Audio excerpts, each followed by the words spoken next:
Garden Sessions audience, Dr.Ten here, broadcasting from the Dominican Republic. I'm out on a stroll in a master planned community in Sosua Ocean Village.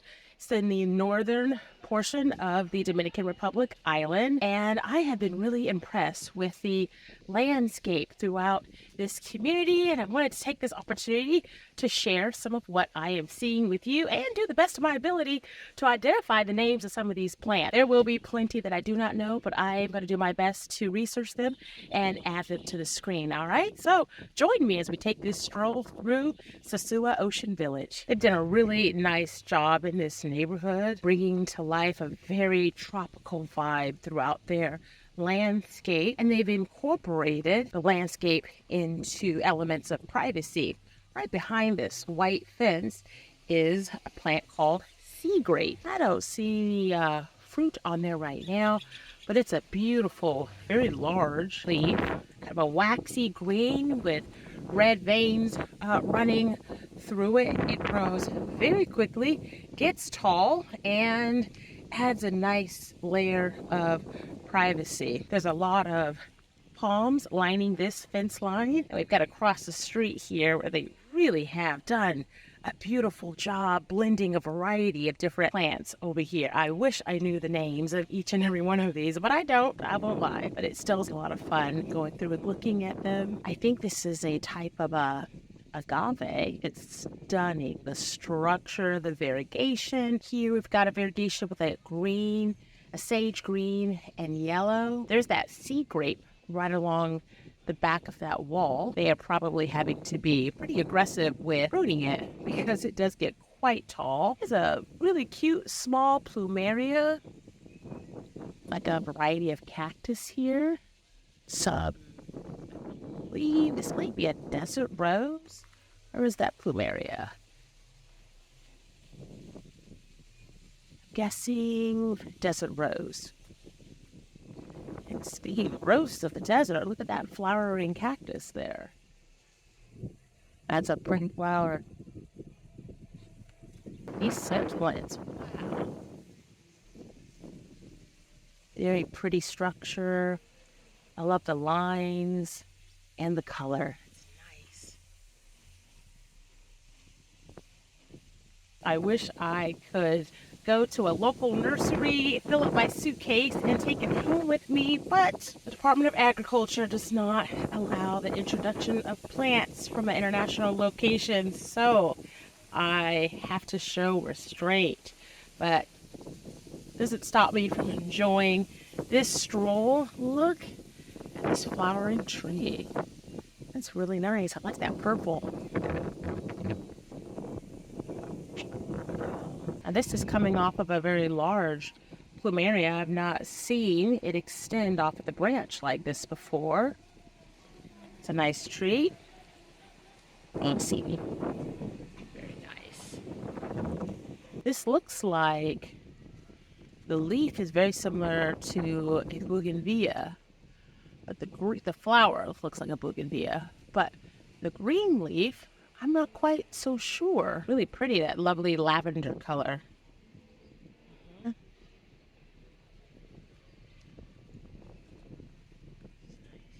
This landscape area here is adjacent the check-in point for Ocean Village Deluxe. They've spared no creativity with their landscape, and I sure am enjoying it. It's very pretty.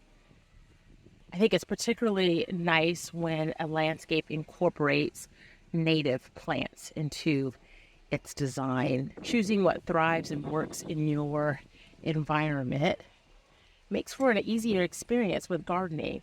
You're not trying to force something that just wouldn't naturally fit. My favorite tree that I've seen here in the Dominican Republic is the Royal Poinciana. That is this orange flowering tree, and it is absolutely beautiful. It gets to be quite large, and it adds a great pop of color to the environment. There are a lot of them throughout this region, and when the flowers release, it creates a beautiful floral carpet of red.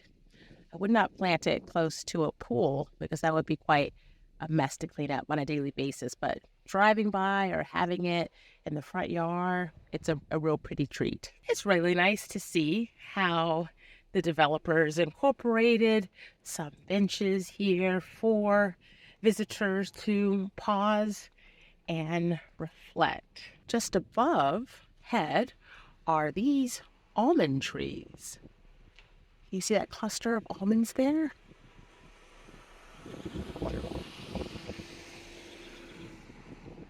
What's unique about these almond trees that I like visually unique is they grow in layers. So the canopies are layered. It's not just one big full flush. You can see separations.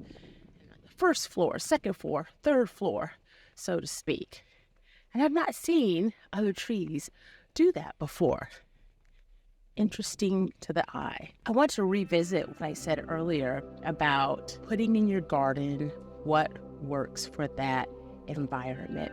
I want to revisit that because I think that there are some helpful analogies that can be drawn from that and parallel to our lives and the choices that we make. How often do you pause and realize that maybe there are things that you're trying to force and make happen in your life that just aren't germane to what's a good fit for you? Could it be succumbing to pressures from parents, a spouse, co-workers, a minister, a neighbor, others putting pressure on you to do things a certain way, to live your life in a certain manner, but that's not what's best for you. It doesn't align with your zone for your life. And how often do we think about and dream about doing things in a way that really truly is going to be a best fit? Sure is nice when we have that opportunity to align our wishes with what is a best fit for a healthy and pro-social lifestyle for us. Not just giving in to a whim or a wish, but really considering what best aligns with what's going to be healthy in our lifestyle and putting the focus on living a healthy life for us so that we can then be at our best for how we provide support and help for others. We have to first optimize our own health. Perhaps when you take that vacation, you're not just putting a focus on spending time with others, but making sure that there are moments of time where, like myself right now, taking some time away from the larger group to just be on your own, or at this moment right now, it's you and I, Garden Sessions family. But this is something that I particularly enjoy, and so it puts a smile on my face, and I'm incorporating something that I enjoy, which is taking a stroll in the evening and taking in the beautiful landscape. It's what fits and works for me, despite maybe others say, hey, what are you about to go do? Oh, don't do that. Just sit here and relax. Well, for me, this is what relaxes me, is taking this walk and looking at the flowers. So my encouragement to you, Garden Sessions family, is to think about what it is in your life that fits your zone. And consider, are you optimizing that? Or are you trying to fit in something that maybe looks good on somebody else? Okay, there are flowers here in the Dominican Republic that look beautiful, and momentarily they will look nice in my garden until the weather that is not suitable for that plant arrives and that season changes and it's no longer going to work. So the analogy that we can draw into our life is that perhaps momentarily inserting something into our life that somebody else wants, or we're looking at what somebody else has and we're trying to replicate that, but it's not truly a good fit. Momentarily it might work, but then eventually as those seasons change, as things get settled in, that's when that reality may hit that it truly is not actually a good fit. So my message to you, Garden Sessions family, is to know what your zone is, know what works for you, and what is going to empower you to thrive and live your best life. All right, I'm going to continue my stroll in beautiful Dominican Republic. Meanwhile, please like, share, and subscribe. Thank you, Garden Sessions family.